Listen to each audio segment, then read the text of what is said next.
welcome back to my channel.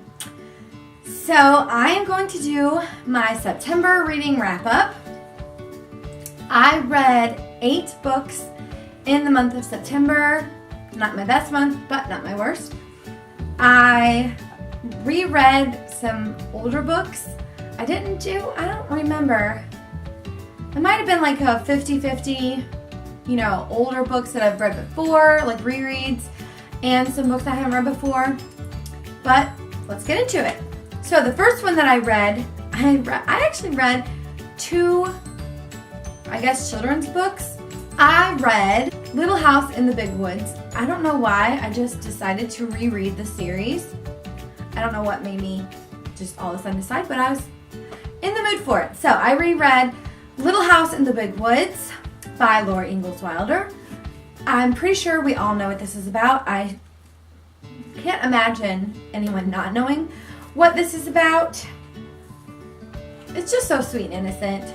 I was telling some coworkers, sometimes you just need to clean your mind, I feel like, after I read several books that are mysteries or, things that are dystopian.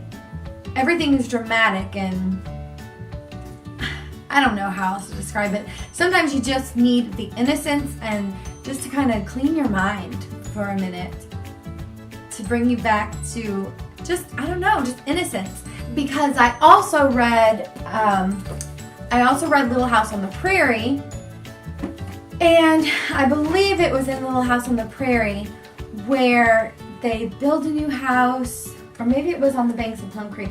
I don't remember, but they build a new house, and when they build the house, the girls were so excited to have their, I think it was in the next one, the one that I finished actually in October, which will be in my October wrap-up, but I believe it was in, my dog's crying. I believe it was when I was reading On the Banks of Plum Creek that it talks about the girls were so excited because they had their own loft that they shared together as their bedroom, and they had a hook on the wall to hang their nightgown in the morning when they got dressed, and just little innocent things that they were so happy to have. And I don't know, it just feels like, the innocence of it, sometimes you just need to clean your mind out, I guess. I don't know. That's my feeling. So, like I said, I also read Little House on the Prairie. The next book that I read this month, I have received from the author. It's called Gastric Girl. This is a memoir, basically, it's written by Nicola Travis, and she had bariatric surgery. This is a true story. And she had bariatric surgery, and it's a 7+ years beyond bariatric surgery. It's kind of neat because I have friends. I've known a few different people who have had some type of bariatric surgery, and you don't really know. You don't want to ask. You don't really want to go into it and be like, so, how's it going? What was it like? How do you feel? There are some things they want to keep. If they want to tell me, great, but I don't want to intrude and ask them. So it was kind of neat to see, what people deal with surgery-wise, emotion-wise, because if you've been overweight for many, many years and then all of a sudden you're dropping the weight, sometimes it's just, from what I understand and what I read in this book, you don't have the mind of a thinner person, so it's just hard to get into that frame of mind because it's just different. But anyway, so this was a pretty interesting book. It's hard to give a star rating to someone's life. So I don't remember what I rated this on Goodreads. Maybe 4 stars. I don't really know. But anyway, so Gastric Girl. Next, I read Two for the Dough by Janet Ivanovich, and I think I said before that I'm kind of trying to, I read these forever ago, and I'm kind of trying to, my dog is growling at herself in the background. Anyways, I'm trying to kind of go through the series again because it's been so long. So I read Two for the Dough. I liked it the same as I liked it before. So it's just a fun reread, I guess. It's just a fun book. Then I read Before I Forget by Tom Turkington. This is, I believe, also considered like a memoir, I guess, biography, I don't know. Anyways, it's just about his life growing up. Nothing, it wasn't like anything dramatic. It was just a typical person's life, and that's kind of a neat thing to read. It made me kind of reminisce to when I was younger and, growing up, and it literally says a boyhood of little drama, and that's what it was. It was just a nice, normal read. So, pretty interesting. Next, I read A Gleam of Light by TJ and M.L. Wolf. It's a husband and wife team, I believe, and they sent this book to me to review. I felt really bad because I wasn't able to give it a very high star rating. It wasn't a great review.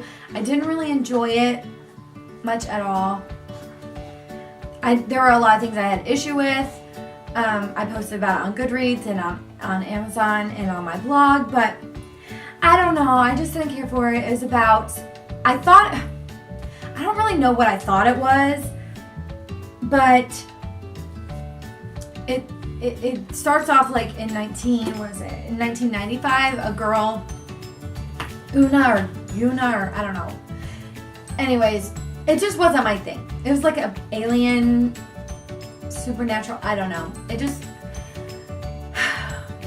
you'd have to read my review. I don't like talking negatively about books. It makes me feel so bad because I know that people put a lot of time and effort in, but that's what I'm here for, I guess, right? Is to tell you if it was good or bad. And it just wasn't great for me. Wasn't my thing. So, A Gleam of Light. And the last book that I read in the month of September is Penny by Peter Davidson. This book was kind of interesting. Another small read. I didn't do a lot of heavy reading in the month of September, but it's funny because I remember when I was younger and I would clean my room or whatever, and I would see a penny, oh, it's just a stupid penny, and I'd throw it away.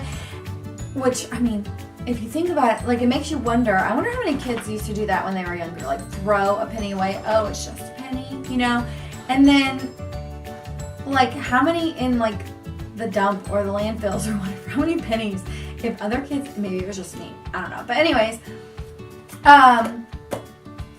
but I remember later on thinking, looking at a penny and thinking, I wonder where all this penny has been. What all has been spent with this penny? You know what I mean? How many different states has it been in? I don't know. Maybe my brain is one of the rare ones that thinks this way, but I remember thinking about that. And then when I received this book, or when I received the review request for this book, I remember thinking, oh my goodness, other people think the same way as me. This book is basically about a penny that says, have you ever looked at a coin in the palm of your hand and wondered where it has been, what it has seen and heard, and what stories it could tell? Well, in a nutshell, that is what Penny is about. As this very special 1-cent piece passes through the hands of ordinary people, the famous, the infamous, the saints, the sinners, and hangouts in churches, honky-tonks, and everywhere in between. This book tells the stories of the people whose hands Penny passes through. It's just kind of neat. It just, I don't know, I guess it makes you think of where the money has been. Anyways, it was a really fun, interesting read. I enjoyed it. Very different. But anyways, so those, also, I forgot, I did read a book called Jake's Nature Guide. I do not have it with me because I loaned it to a friend and I haven't gotten it back yet, which I just recently loaned it, and I was like, man, I should have recorded this. I should have filmed this wrap up before I loaned it, but I didn't think about it. Anyways, it was a good one. It's small. It's really thick though. It's literally a nature guide to the different plants, animals, bugs. Just, it's a nature guide to the things that you find in the Rocky Mountains, I believe. So, anyway, so it was pretty interesting. it's a nature guide, so it's not like a story that you read, but it had so many interesting facts. Like, I got through it pretty quick, but it was a really interesting book. And I'm not really interested in bugs or like snakes, especially not snakes. But it was pretty interesting to like flip through the pages. And so that was a pretty cool book too. So those are the books that I read in the month of September. 8 books total. And yeah, I hope you enjoyed this video. And I will see you next time. Bye.